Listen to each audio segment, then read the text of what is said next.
শ্বশুর বাড়িতে মেয়ের মান সম্মান রাখতে স্ত্রীর এই বুদ্ধিটা দেখুন, অনেক চমৎকার। দেখা যান শ্বশুরের প্রতি কত ভালোবাসা বেটার বইয়ের। এই সোহানা, একটু এদিকে আসো তো। হ্যাঁ, আসো। কি হয়েছে বলো। এই নাও, এই 1000 টাকা বাবাকে দিয়ে আসো, বাবা আজকে বোনের বাড়িতে যাবে। হ্যাঁ, এক যাও হাজার দিয়ে টাকা? এই 1000 টাকা তো বাবাকে দেওয়া যাবে না। আমার বাবাকে আমি কেন? টাকা দিতেছি, এটা তোমার সহ্য হয় না তাই না? উপরে উপরে তো খুব সেবা যত্ন দেখাও, আর ভিতরে ভিতরে কোনো কিছু সহ্য করতে পারো না তাই না? আশ্চর্য হ্যাঁ। এখানে আব্বু, তুমি আমার সম্পূর্ণ কথা না শুনে আমাকে দোষারোপ করতেছো। অত সম্পূর্ণ বোঝা লাগবে না, আমার যা বোঝার আমি বুঝে ফেলছি। হ্যাঁ, এত বছর আমার সাথে ছেলের অবস্থা সংসার কি? করার পর তুমি আমাকে এই চিনলা। আচ্ছা, বাবাকে টাকাটা কিসের জন্য দিছো বলো তো? বাবা বড় বোনের বাড়িতে যাবে, তাই বাবাকে দেওয়ার জন্য হ্যাঁ। তোমাকে টাকাটা দিছি।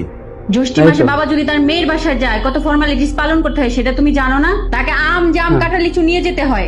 বাড়িতে ছোট ছোট নাতি নাতনি আছে, তাদের জন্য চকলেট, ঠিক। জুস, চিপস এগুলো তো নিয়ে যেতে হয়। আর তুমি বাবার একমাত্র ছেলে হয়ে তুমি 1000 টাকা দিয়ে খুব বড় বড় কথা বলতেছো। যেখানে তোমার 5000 টাকা দেওয়ার কথা তুমি সেখানে 1000 টাকা দিচ্ছ। ঠিক। 1000 টাকা দিয়ে কি হয় এখানে আব্বু? অসাধারণ আসলে কি, বেটার বউ। মাসের শেষ, তার মধ্যে তুমি তো জানোই আমি একটু হিসাবের মধ্যে চলি।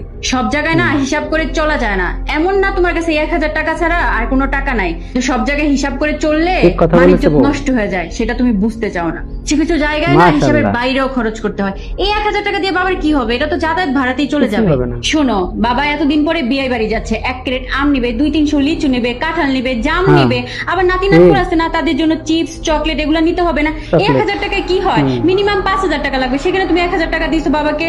আর তুমি তো জানোই আমি সারা মাস হিসাবের ভিতরে চলি, এখনো মাসে 10 দিন বাকি। এই মুহূর্তে আমি এত টাকা দিতে পারবো না, আমি আর 2000 টাকা দিচ্ছি। তুমি এই টাকাটা বাবাকে দিয়ে বাবাকে যেতে বলো, যাও।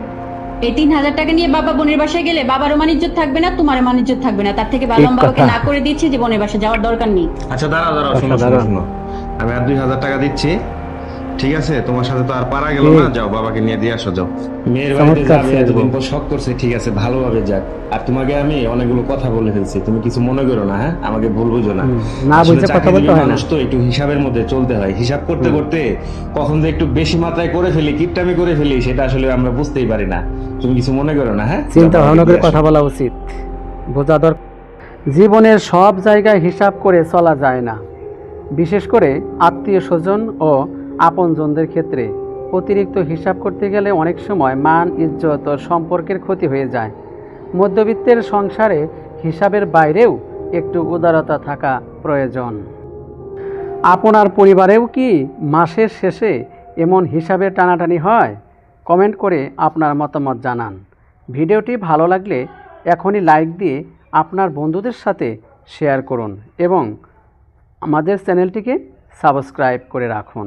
ধন্যবাদ ভিডিওটি দেখার জন্য।